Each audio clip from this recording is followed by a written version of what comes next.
Welcome to Civic Waves, a show where we talk about what matters, who decides, and how it affects our everyday lives. I am Karen Clark in for Mir.I.am, and a lot of people are probably going to recognize the person that is joining me. It is Raleigh Police Chief Rico Boyce. How are you doing, Chief Boyce? I'm doing well. I am doing well despite recent activities. There's been a lot going on, and I'm glad that you were able to carve some time out to talk to us about everything that has been going on here in the Raleigh area. It all started on 4th of July weekend. So before we jump into the issues and possible solutions, let's kind of back up for the people that are not familiar with what happened. July 4th, what did Raleigh police hear about a teen takeover on July 4th? Had you all heard that a teen takeover was happening? And what is a teen takeover? Let's start there, maybe. Yes. Well, first of all, thank you for this opportunity, Karen. It's always good to be able to connect with our community about events that are going on. Related to July 4th, the Raleigh Police Department did get information about a teen takeover. So what exactly is a teen takeover? This is a social media phenomenon where someone will post a social media post encouraging teens to gather at one specific location. Just to gather, hang out. Unfortunately, what we see throughout the country, I've seen throughout the country, is when a large group of juveniles gather, then there's criminal activity that follows. So that, in a nutshell, is a teen takeover, a social media post about a designated location, a designated time for teens to gather. And then from there, what we've seen is typically some type of criminal behavior associated with the large group of teenagers. So did Raleigh police know about a teen takeover? We did. We knew that there was a flyer that was posted on social media about a takeover downtown Saturday, July 4th at Moore Square. So the Raleigh Police Department was prepared, we were present, and we had about 75 young folks show up at Moore Square. It was a peaceful event, lasted no more than an hour, and the young folks left Moore Square, and that was the end of that event. This was early in the evening on Saturday, probably around after 6 p.m., but before, say, 7 o'clock, 7:30, that event was done. So we knew that the post about a teen takeover at Moore Square had been handled at that point. Later in the night, we had obviously the fireworks in downtown Raleigh at Dick's. No issues there, a lot of teenagers, but no issues. But Briar Creek, they also had a firework display, and we had over 3,000 teens that showed up. Now, we anticipated a large crowd, but there was no indication of a teen takeover at Briar Creek on Saturday. After the fireworks at Briar Creek, we encountered multiple fights involving juveniles. The officers that were working the Briar Creek fireworks intervened and quickly brought those fights to an end. At the conclusion of the fights and the fireworks, we had two individuals that got into a fight and started shooting at one another at the Briar Creek event. Unfortunately, a non-involved young lady that was in her vehicle just trying to leave the Briar Creek fireworks, she was shot while sitting in her vehicle, and a second passenger in the vehicle was injured when the window shattered and the glass cut them on the face. Officers quickly, rendered aid, got them to hospital and all that, but the individuals that were involved fled the scene. So we didn't know Saturday who was really involved as a suspect. After that event, the Glenwood South activities picked up in our downtown area here in Raleigh. A lot of officers that were working the Briar Creek event, they also were assigned to work Glenwood South that night, which, if you know Raleigh, typically on Saturday night in Glenwood, our entertainment area, bars, clubs, we see a large crowd, and we knew we were going to have a large crowd because it was a holiday weekend.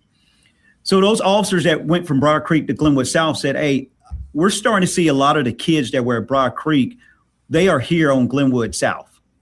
Now, they appear to be under 18. They appear to be ages where you cannot even get into the clubs or the bar. So we just saw a huge influx of kids.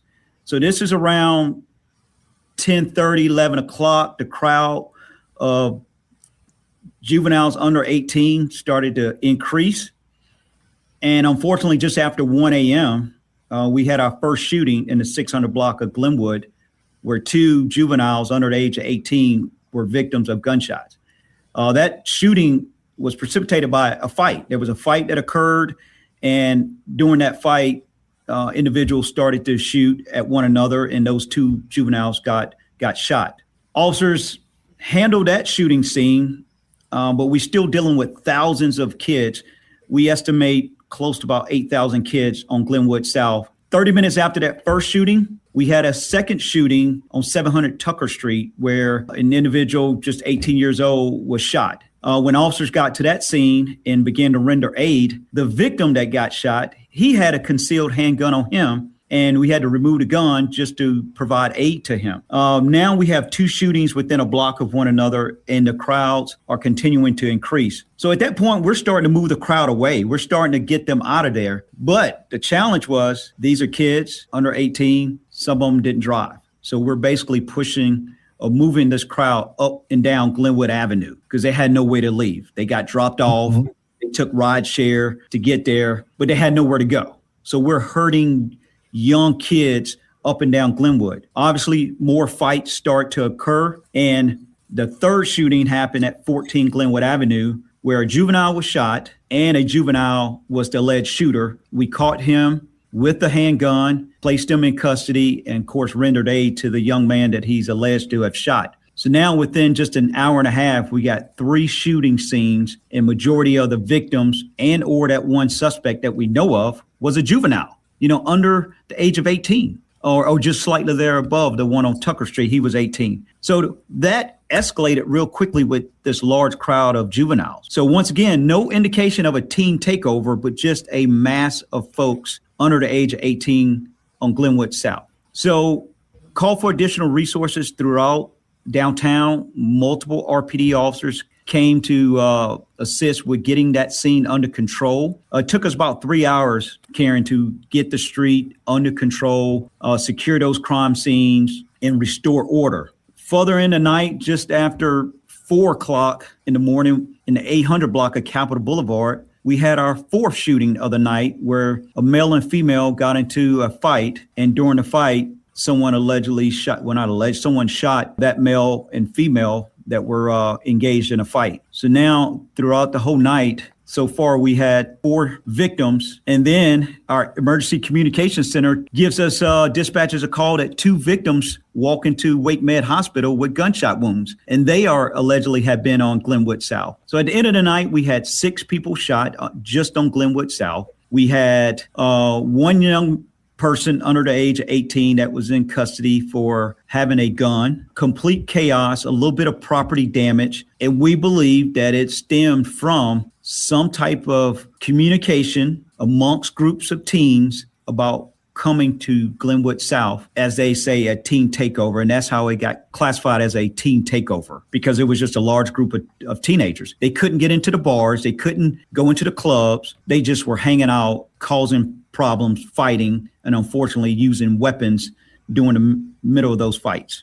So there were a lot of kids, a lot of teens. You mentioned that a lot of them were underage.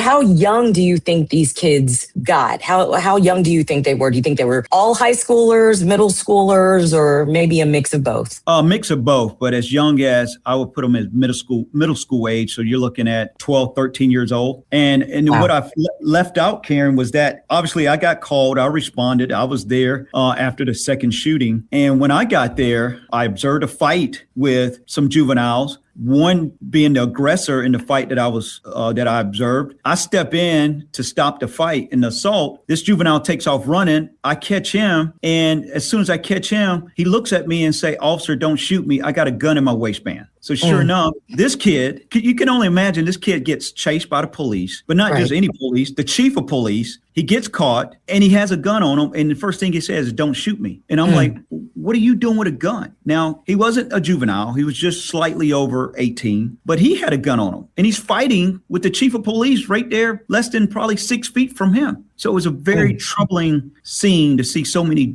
juveniles and young adults engaging in that type of activity where they're using guns.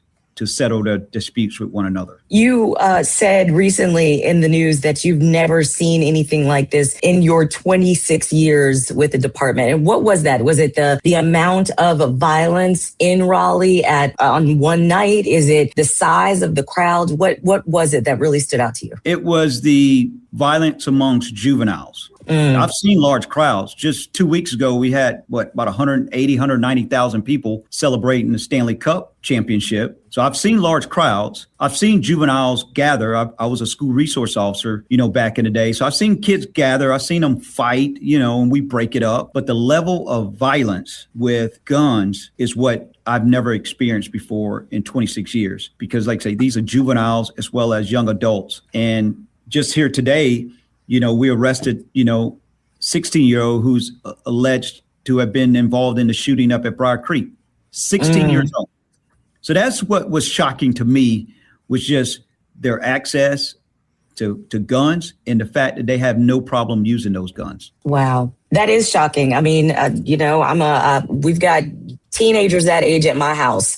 14, 15, and 16 years old. The idea that anybody that young would have a gun, or how did you even know where to get a gun at that age, is so crazy to me. Yeah. What we're seeing, unfortunately, Karen, here in Raleigh and even other cities, car break-ins. So legal gun owners secure or fail to secure their guns. They just put it under the seat or they put it in the console.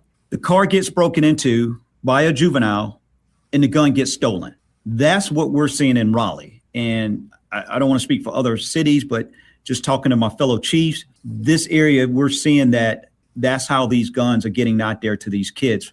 Most of the time is through a vehicle break-in because a legal gun owner left that gun in a vehicle and it gets stolen.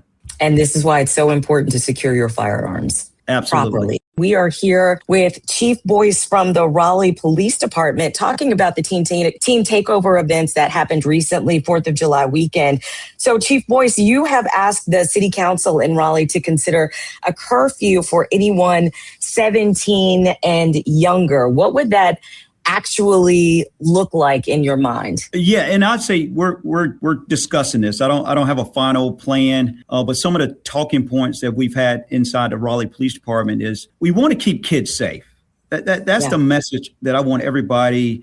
I want your listeners to know that we want everyone to be safe, and we can help get kids in a safe space if we can make sure that they're home with their families. Or they're in the care of a responsible adult. That is the goal. So in order to do that or to help with that, having a curfew where kids under the age of 18 need to be off the streets of Raleigh, that's just one tool, is enacting a curfew and this is just a proposal, nothing set in stone yet, but say from 11 p.m. to 6 a.m., you know that your child is at home safe with you. And that's what we want. And that's what a curfew we hope will do for us.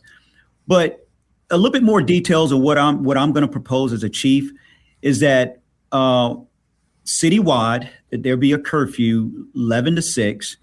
But I want to also let your listeners know that we're not just going to go out and start stopping people. Okay. We are going to make sure that everyone's rights are protected. Your Fourth Amendment right that, no illegal stops or searches just because of a curfew. Look at it as sort of like a +1. And what I mean by that is if we encounter a kid under the age of 18, say at 2 a.m, that kid is allegedly breaking into a vehicle and we detain them. We detained them for the criminal act of breaking into a car. In addition to that, we say, how old are you? Oh, I'm 15 years old. Okay. So now we have the criminal act of breaking into a car, and now we have a violation of the curfew. So I'm thinking of, that's what I want it to be, like a +1. In majority of the cases, not all, but majority of the cases, is that we have something else going on other than just a curfew violation. So that I want to be very clear to your listeners that we're not just going to be driving down the street. We see a kid walking down the street and we make just assumption that this person is under the age of 18. If there's no criminal violation going on, we're not going to have that conversation about a curfew violation. If you get what I'm saying. I do. Stand alone stopping people or young adults because they look like they're under 18. So then it wouldn't affect like kids that are legitimately out because they're working or they've got a school activity or they're actually with their parents. It's not just stopping people randomly based on, oh, that looks like a 15-year-old. Exactly. And there will be exemptions or exceptions to the curfew. Like you just said, if you're working, you're leaving work, headed home, then that's not a problem. Obviously, if you're out with your parents, that's not a problem. And there's you're going, seeking medical treatment, you got to get to the ER or something. There will be a list of exemptions to the curfew because, things happen. So we'll make sure we have those exemptions and we'll make sure everybody knows about them because things come up. And like you say, you got to go get some medicine for a sick family member. There will be some exceptions to this curfew. Okay. So one concern that people have, and, we're here on these urban radio stations. You're Black, I'm Black, we've got Black kids, and people are concerned that this is going to disproportionately affect Black teenagers or might be enforced differently in different neighborhoods. What do you say to that, and how would you all ensure that enforcement is fair? Well, one, just the Raleigh Police Department, we make sure that we are enforcing the law equitable across all 148 square miles of this jurisdiction. We're going to make sure that every day, not just a curfew, but every day that everyone is treated fairly and equally. And since I've been chief, I've been very vocal about that. And this curfew doesn't change that. Even now, we don't have a curfew right now, but if someone feels like a member of this department has violated their rights, then I encourage them to contact internal affairs. So I understand the concerns. Like you said, I'm a Black man. I have a Black son. I have a Black daughter. I want to make sure that my kids can get from point A to point B without having any negative interactions with the police. I will tell you, we are going to do all we can to make sure that this curfew is applied fairly, equitable when those moments arise. But we're not just out here stopping people just because of how they look. I can promise you that. And if it does happen, then there's going to be some consequences, which that's just how I lead. That's how the Raleigh Police Department, that's how we operate and we work with our community. I understand the fears, but I'm going to tell you, you have a phenomenal police department here in the city of Raleigh. You have great leadership. You have great members of this organization when it comes to internal affairs that will quickly investigate any allegations of anyone's rights being violated by the Raleigh Police Department.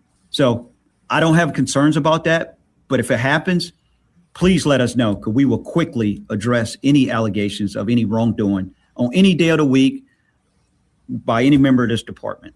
We are here with Raleigh Police Chief Boyce. So talk to me about what happens if a teenager violates this proposed curfew. Would they get a warning? Is there a citation? Do parents have consequences? What does that look like?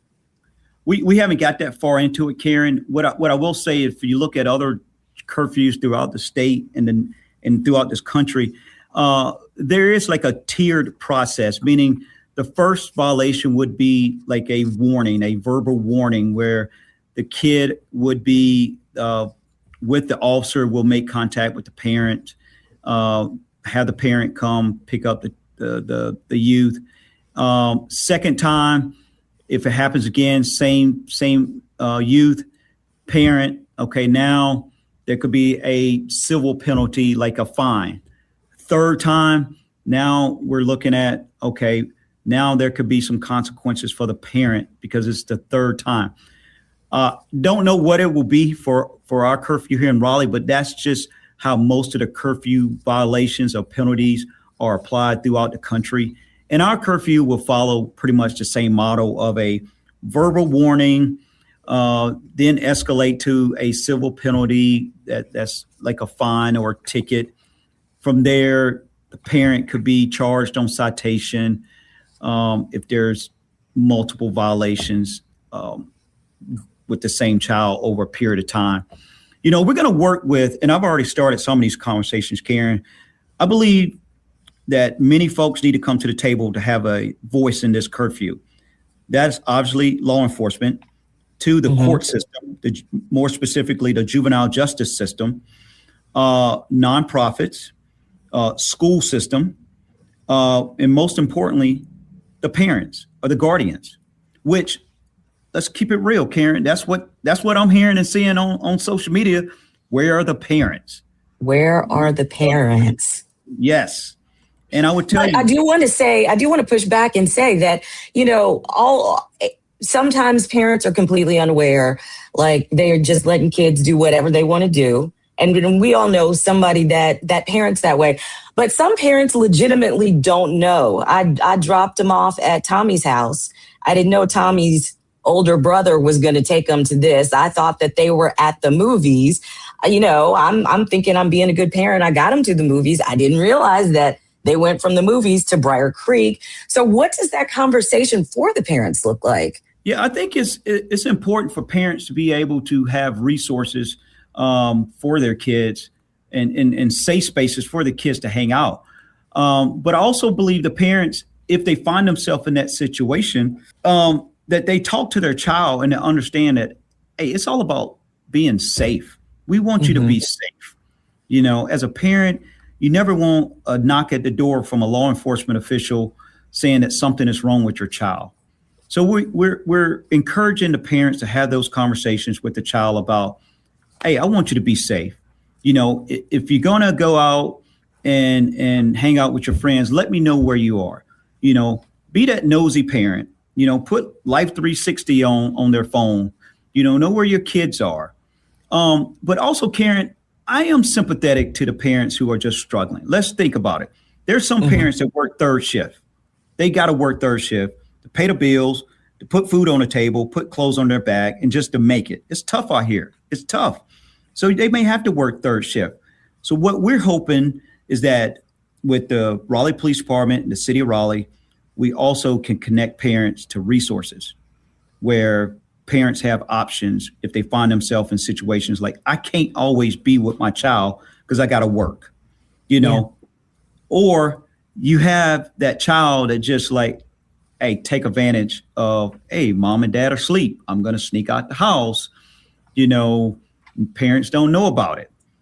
So we're hoping to just educate parents on many different options available for them to help in this situation. And the last thing is, we don't want to make this a punitive curfew. We don't want to make this like, hey, we're going to give you a criminal record. That's not the case. We're not trying to add a burden to being a parent in 2026 because it's hard. It's tough. What we're hoping is that we want parents and kids to be safe, and the curfew is only one piece. What we prefer is parents have a curfew at their own house. Put your own curfew in place. Say, hey, 9 o'clock, 10 o'clock, 11 o'clock, whatever it might be, you need to be home. You and I, Karen, we had the street light days back in the day. You need to be at home. Come on. I'm one of those kids. Me and my sister knew, hey, them street lights come on. We need to get to the house. But it's a different day and time now. The kids are different. So we want to help the parents and we want to keep the kids safe. That's our goal here. City of Raleigh, Raleigh Police Department, is overall safety and protection of our youth so they do not become victims. Like I said, when I talked about the events on Glenwood South, many of those victims that got shot are young. They look like me on both ends as victim and as alleged suspects. we got to do better as a community, Karen. Come on. I mean, we have to do better. And I don't want to be a roadblock and add to what we're seeing in society right now. I want to help and fix and be a solution and help parents be a more, just a more involved parent and give them the resources. That's what I'm using my platform for as the chief of police here in Raleigh for over 500,000 people, 500,000 people. I want to be a resource. I want to help. I don't want to be a problem. I love that. I'm so glad that you took some time out to talk to us. And I know that we could go on and on. I know that Raleigh Police, you all have programs that you're working on, like hoop nights, and you've got youth camps and public safety cadets. So you all are definitely doing something. But I think that one of the biggest things that you said was, the parents have got to be parents as well. When I saw you on TV the first time saying an 11 o'clock curfew, I was like, I wish I had gotten to stay out till 11 o'clock when I was a kid. There was no way my mama did not play that. I was in the house in Durham, North Carolina by 10 p.m. every single night. So, I do think that is a big part of it. And the resources are really big. And helping the parents be involved. Would you also, in closing, suggest that parents are aware of what's happening on social media with these teen takeovers? Is there any way that parents can get wind of it so that they know what's going on as well? Yes. I mean, this is like open source, meaning most of it's not in a secret, format.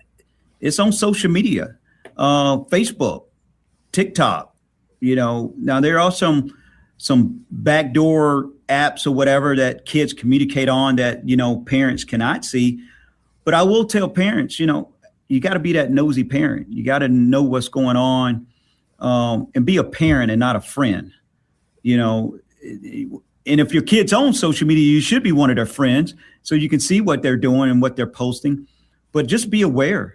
I mean, I know this technology is moving fast. It's changing every day. But as much as you can as a parent, please also have a presence, in your kids' social media activity. Definitely see what's going on. Ask to be friend. I mean, make sure that you ask your kids to be friends on social media, or you just take the phone and friend yourself, but make sure you follow them. And that you're aware of what's going on. And if I can say this real quick, Karen, I know we're getting short on time, but this is for everybody. Safety here in Raleigh is a shared responsibility.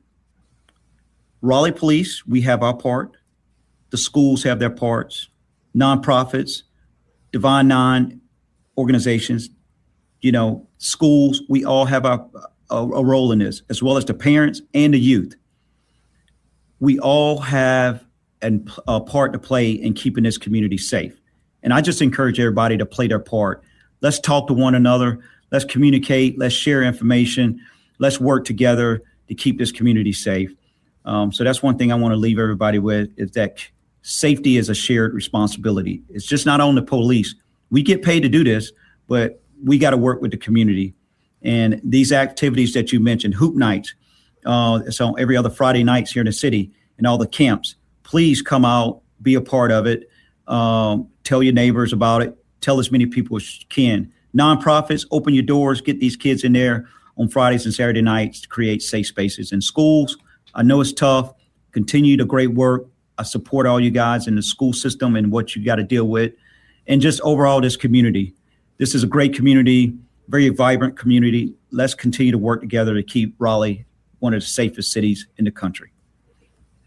All right. Thank you so much, Chief Boyce. I really appreciate you taking some time to talk about this issue with us. And I'm about to go home and snatch up some cell phones and see what's going on. I love being a nosy parent. You don't have to tell me twice. It's my favorite thing to do. So thank you so much. And thank you for joining us on Carolina Waves. And I hope to talk to you more and stay on top of what is going on in Raleigh, what Raleigh Police Department is trying to do to keep these kids safe, and things that the public and the parents need to know so that we can play our part as well. So thank you so much for taking this time out today. Thank you, Karen. Thank you for listening to Civic Waves.